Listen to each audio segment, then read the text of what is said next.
Welcome to this Prepared Life podcast, where homesteading and the apocalypse meet. I'm Allison, your host.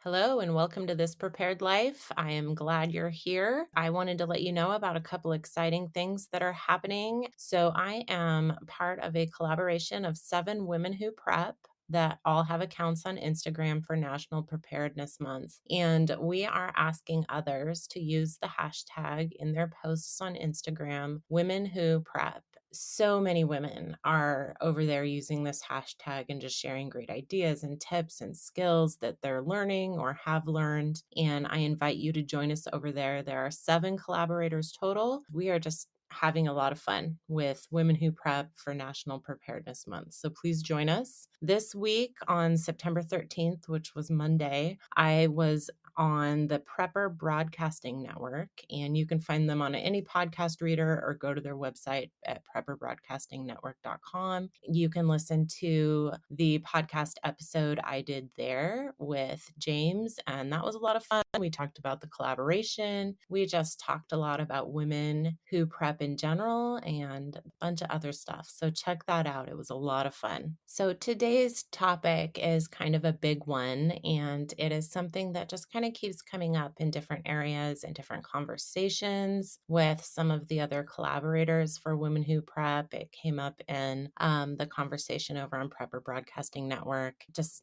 a lot of places. It's just something that keeps coming up. And so I wanted to touch on it here. It's the concept that, ladies, we need to take back what is ours. It is our job to care for the needs of our family, no matter the circumstances. So we have defined preparedness. We have said that that is planning for the things to come. We don't know what's coming or when it's coming, but we do know that things happen in our lives, whether it be job losses or power outages or hurricanes. Things happen, and it is our job to get our houses in order. Consider this episode a call to action for that, because I don't think any of us want to end up in a situation where we had the knowledge and were shared knowledge, but we took no action to make what is needed a reality for our families. Whatever that means, the definition of preparedness, planning for the things to come, it is up to you to decide what that looks like for your family. That means hearts and minds. That means skills. That can mean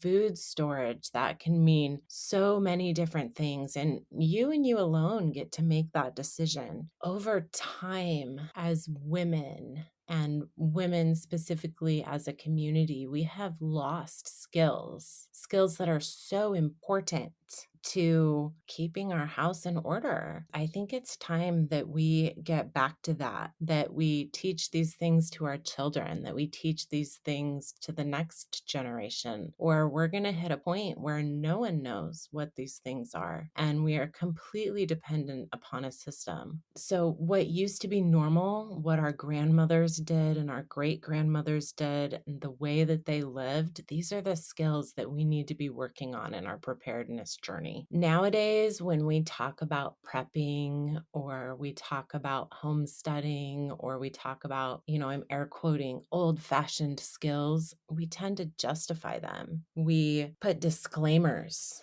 on these things.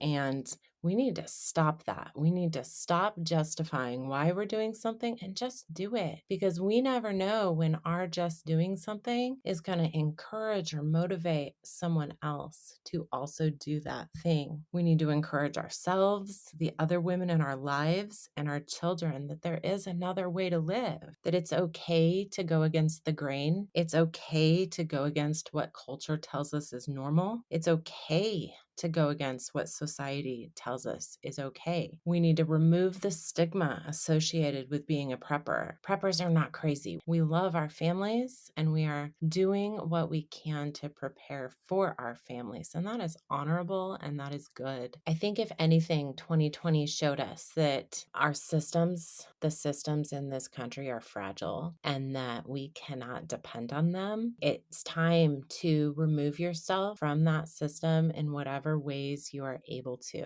It's time to shorten your food chain. It's time to take those steps, any step, and just do it and remove your dependence upon the system. And that can look like so many different things. And each of us are going to choose different things that interest us. That might look like canning or preserving. It might look like gardening. Maybe it looks like finding local farmers because you can't grow it yourself, or getting a community garden plot because you don't have the space. It can look like sewing or knitting. It can look like baking bread. It can look like learning first aid or how to shoot. It can look like hunting and fishing and foraging. The list goes on. These are all skills that we need to learn. They're skills that women used to know. Over time, society told women that no, just get this at the grocery store. No, just do this somewhere else. No, let them do it for you. It'll be easier. And yeah, it might be easier, but it doesn't mean it's better. It's time to take those things back. It's time to relearn these skills. So pick something, pick a goal, make that goal, take the first step,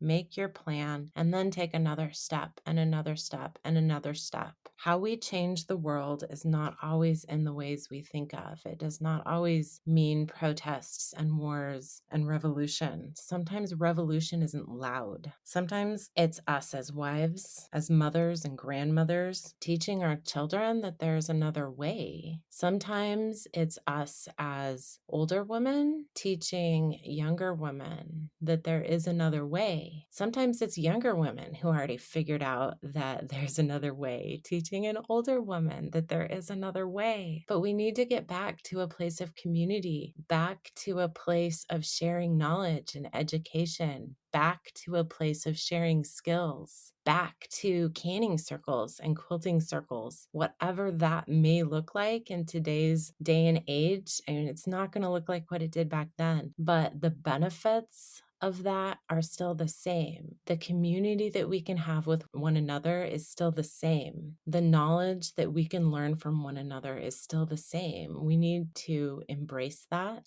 and say no to our culture that wants us in our houses alone and lonely with no skills and no knowledge, completely dependent upon the system. The time is now to get your house in order and learn these skills. Take action, ladies. You can do it. Thanks for listening today, and until next time, remember, every little thing matters, and a goal without a plan is just a wish. If you have any questions, feel free and find me on Instagram at thispreparedlife. You can also visit thispreparedlife.blogspot.com. If you enjoyed today's episode, I would love it if you would leave a review on Apple Podcasts.